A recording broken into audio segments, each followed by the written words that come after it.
Hello મિત્રો, નમસ્કાર, જય Hind, Vande Mataram. Job government information ચેનલમાં તમામ મિત્રોનું સ્વાગત છે.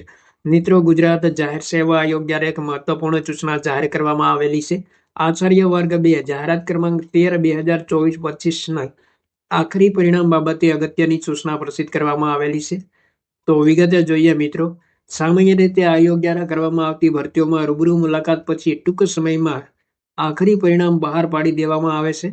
આચાર્ય ગુજરાત કૌશલ્ય તાલીમ સેવા વર્ગ 2 ની કુલ 60 જગ્યાઓ ભરવા માટે આયોગ દ્વારા જાહેરાત ક્રમાંક 13/2024-25 પ્રસિદ્ધ કરવામાં આવેલ હતી, જેની રૂબરૂ મુલાકાત 23/12/2025 થી 20/1/2000 દરમિયાન યોજાયેલ હતી.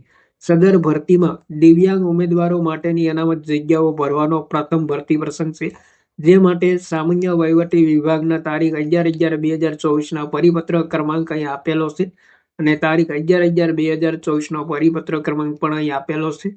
તે મુજબ વિભાગ તરફથી જો પ્રથમ ભરતી પ્રસંગ હોય તો પૂરતા દિવ્યાંગ ઉમેદવારો ન મળેલ તો કઈ કેટેગરીની જગ્યા ખાલી રાખવી તે વિગત મળેલ નથી. આથી કઈ કેટેગરીની જગ્યા ખાલી રાખવી તે અંગેની માહિતી મળ્યા બાદ જ પરિણામ બહાર પાડી શકાય છે.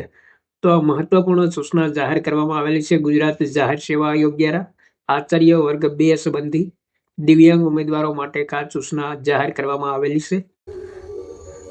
ત્યારબાદ મિત્રો, ગુજરાત જાહેર સેવા આયોગ દ્વારા એક મહત્વપૂર્ણ સૂચના જાહેર કરવામાં આવેલી છે. પરિશિષ્ટ સંબંધી withdraw of application opt out અંગે અગત્યની જાહેરાત પ્રસિદ્ધ કરવામાં આવેલી છે.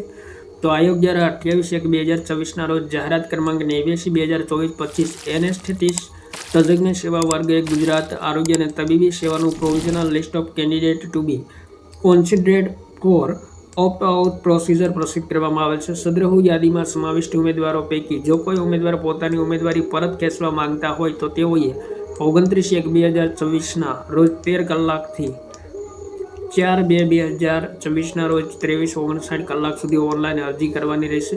તો તે સંબંધી અગત્યની સૂચના આપેલી છે. તમામ સૂચનાઓ વાંચી લેવાની રહેશે. તો આ બે મહત્વપૂર્ણ સૂચના ગુજરાત જાહેર સેવા આયોગ દ્વારા પ્રસિદ્ધ કરવામાં આવેલી છે. થેન્ક યુ મિત્રો. જય હિન્દ, વંદે માતરમ.